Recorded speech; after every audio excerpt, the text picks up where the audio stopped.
Segaf dalam satu kisah beliau memberitahukan kepada kita ada satu cerita. Ada seorang yang terkenal dengan kelalaiannya, datang itu jamaahnya, orang yang suka lalai bersama dengan dirinya. Maka dia pun mengatakan kepada budaknya, ini ambil 4 dirham, kamu beli buah-buahan buat kita makan-makan santai-santai malam ini, sambil dengan kelalaian mereka minum khamar dan lain sebagainya.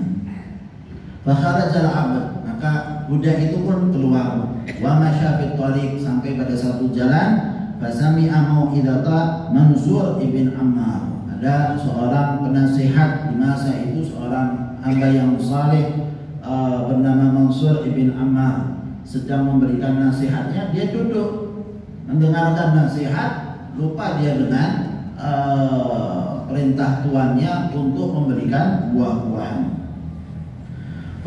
Yastami'ul wa'dha wa fil majlis faqirun jalisun bi janbi Ibn Ammar. Syekh Mansur ibn Ammar ini di sampingnya ada seorang fakir miskin. Ketika dia berceramah, setelah selesai ceramah dia mengatakan, man a'ta hadzal faqir arba'at dirahim al-ulahu bi arba'i da'wat. Siapa yang kasih kepada fakir ini 4 dirham, maka saya akan doakan dengan 4 doa, kata Mansur ibn Ammar.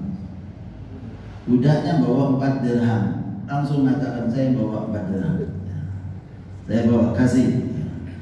Khudh hadhil arba'ah dirahim. Tsumma qala Ibn Ammar. Ibn Ammar penasihat tadi tanya sama si budak tadi, hatil ladzi turiduhu min ad-da'awat, kamu mau doa apa ya? 4 doa ini yang mau saya doakan.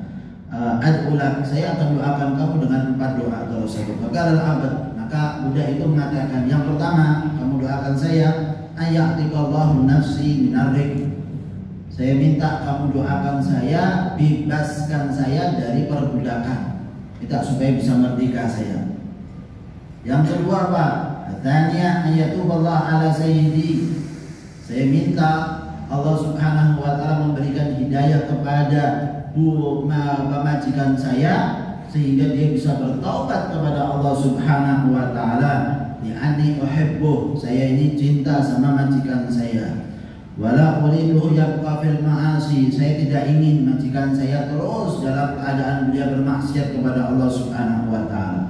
Yang ketiga, wathalitha ayyu'awidhanillah anid darahim, supaya Allah subhanahu wa ta'ala gantikan 4 dirham yang saya kasih ini, gantikan dengan sesuatu yang besar dikasih oleh Allah subhanahu wa ta'ala.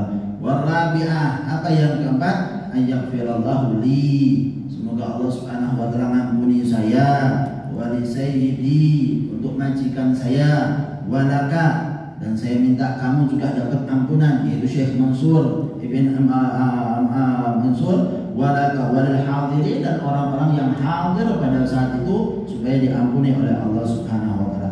Fada'a Ibn Ammar, maka Ibn Ammar doa minta kepada Allah dengan 4 doa tersebut. Di hadhihi da'wat wa qala lahu walaka bi kulli dirhamin alfu dirham. Ibn Ammar mengatakan, kamu kasih 1 dirham, saya doakan supaya dikembalikan oleh Allah 4 dirham, 1 dirhamnya dengan 1000 dirham. Jadi minta digantikan dengan 1000 dirham. Faraja al-abad, maka budak itu pun kembali kepada majikannya. La sayyidi qalahu sayyidu abta'ta alaina. Maka majikannya mengatakan, kamu ini sudah terlambat datang pulang, buah-buahannya mana? Tak bawa buah-buahan lagi. Ya. Baca abta'ta alaina wa aina al-faqihah? Qala al-abd ma ji'tu bi syai'in. Budaknya mengatakan, saya enggak bawa apa-apa, buah-buahan enggak saya bawa. Walakin jara minal amri inni sadiqun sadaqtu Ibn Ammar. Saya tadi di jalan jumpa dengan Syekh Mansur ibn Ammar, ya'idun nas, dia memberikan nasihat kepada orang-orang. Fajalastu astami'ul wa'dha, saya pun duduk ikut mendengarkan apa yang dia nasihatkan.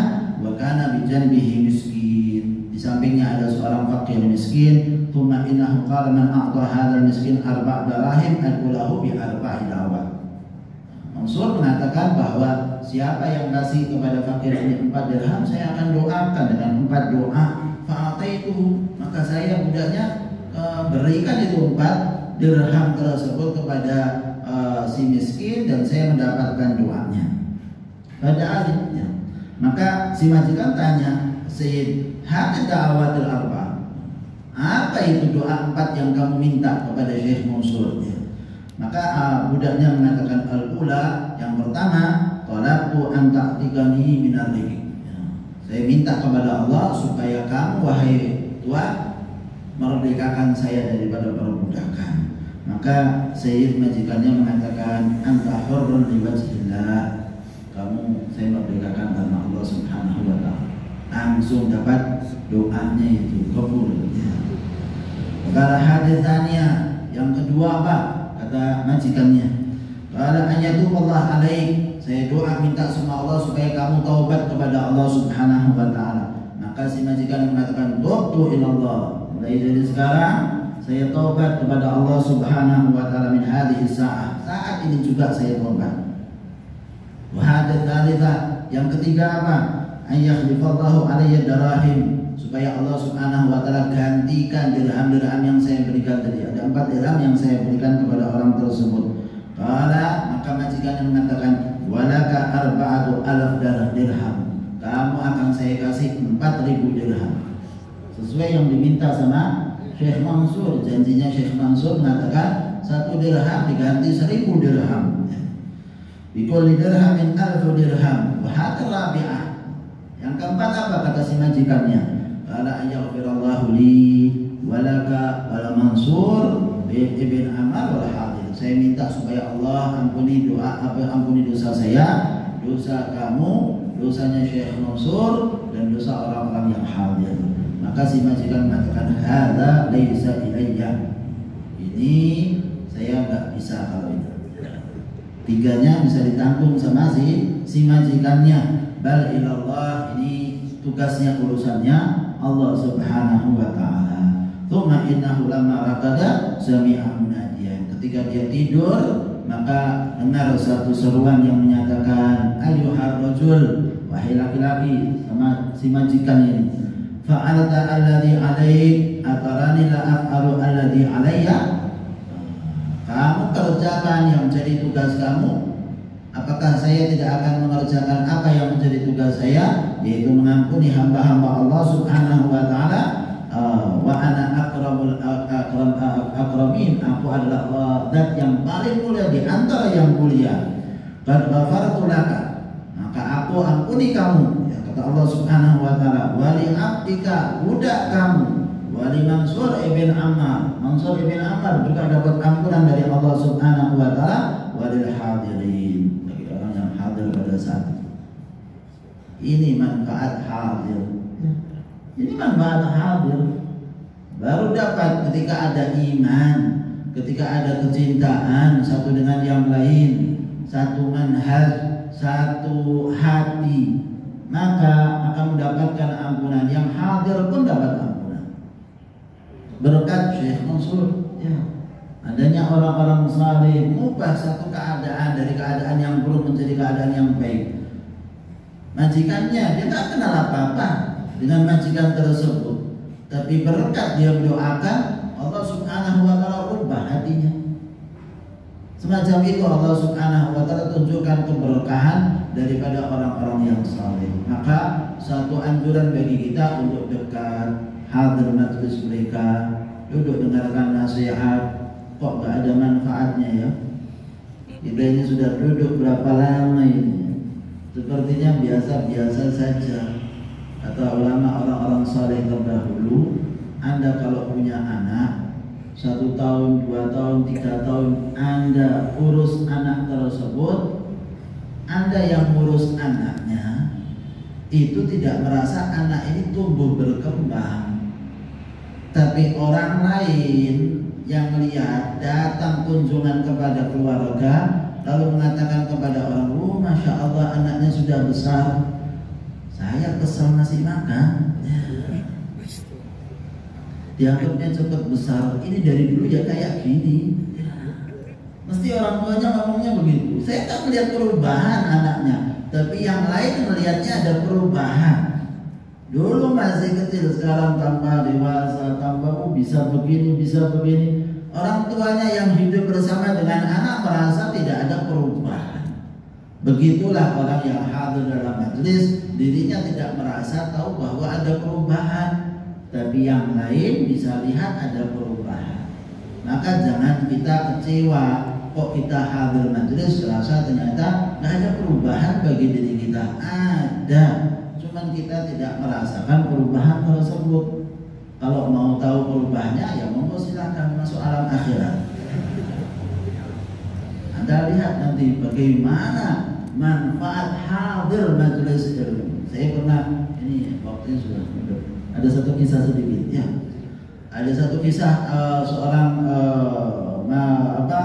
tukang apa istilahnya, tukang kubur mayat ya. Tukang kubur mayat. Datang seorang wanita mengatakan saya mau kuburkan seseorang di sini, maka disiapkan penguburannya. Siapkan penguburannya, sudah datang. Masih muda, masih muda lah anak tersebut yang meninggal. Ketika dimasukkan, yang namanya Syekh Abdul Rahman ini, yang istilahnya menggali kuburan, dia masukkan ke dalam kuburnya. Begitu dia masukkan, dia dapati kuburannya berubah jadi taman yang luar biasa luas. Cuman dia saja yang melihat. Yang di atas ini yang juga kuburkan nggak lihat apa-apa. Masya Allah, dia lihat luas sekali tanpa kubur tersebut terasa bagi si mayat itu, dan dia bisa lihat keadaan tersebut. Kaget dia. Dia setelah selesai penguburan pergi. Orang tersebut semuanya ya mungkin nggak tidur tadi malam, mungkin dia merasa seperti ada sesuatu. Berapa waktu selanjutnya wanita itu datang lagi, saya mau kuburkan lagi seseorang, siapkan penguburan. Sama ya. Masih muda, anaknya juga ya. Maka dia kuburkan. Ketika dikuburkan sama dengan kejadian yang kemarin, berubah kuburnya menjadi taman yang luas indah dengan bidadarinya yang ada di sini. Maka dia pun setelah selesai menguburkan, dia tanya sama ibunya, siapa ini yang meninggal ini? Itu anak saya yang kemarin. Ya, kemarin anak saya juga beberapa waktu yang lalu. Apa amalnya anak-anak kamu ini? Kata si ibunya, yang satu talibul ilm, yang satu ngasih uang sama si talibul ilm. Ya. Nyediakan talibul ilmnya apa yang diperlukan. Yang satu talibul ilm hadir majelis, duduk ya. Maka Syekh Abdul Rahmannya pindah.